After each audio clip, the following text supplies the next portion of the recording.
This is part of an ongoing series showcasing my top 20 favorite video games. Number 11, Batman Arkham City.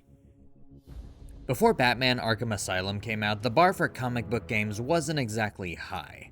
There was some fun ones before this, sure, but superhero games were more like tie-in games to movies or shows rather than actual standalone projects. But when the trailer first came out, it definitely got my attention. The level designs were beautifully gothic, the gameplay was fast-paced, but not without its depth. But the biggest selling items was Kevin Conroy coming back to voice Batman, Mark Hamill as the Joker, and they even got the late Arlene Sorkin to come back and play Harley one last time. This was a game for people who grew up loving the 90s Batman animated series, and I was definitely in that crowd. I definitely liked it when it came out, but there were a few parts that kept me from loving it. But Arkham City pretty much fixed any issue that I did have.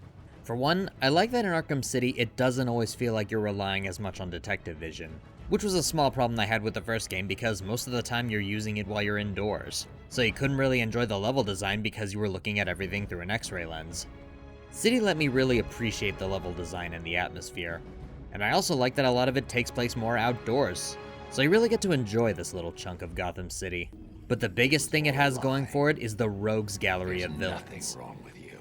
Nice of you to say, but you of all people should know there's plenty wrong with me. The villains they got in Arkham Asylum were good too, but there was only a few of them. But here, I think there's almost 3 times as many. Heads or tails, kitty cat.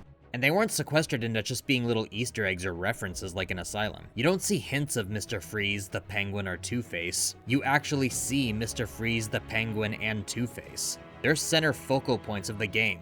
One of the other big issues I had with Arkham Asylum was the boss battles. Not to say they were bad, but a few of them felt out of place. Poison Ivy's fight felt like something out of Planetside. Scarecrow's felt less like a boss battle and more like a Limbo-style platformer. And probably the most offensive was the final battle with the Joker. But in Arkham City, there's not only more appropriate boss battles, but they're inventive. In the Mr. Freeze boss battle, his suit keeps adapting to your attacks so you can never attack him the same way twice. There's a trippy boss battle with Ra's al Ghul in the Demon Trial. And I won't give away who the final boss is, but it's a good twist final boss that paves the way for a beautiful proper finale.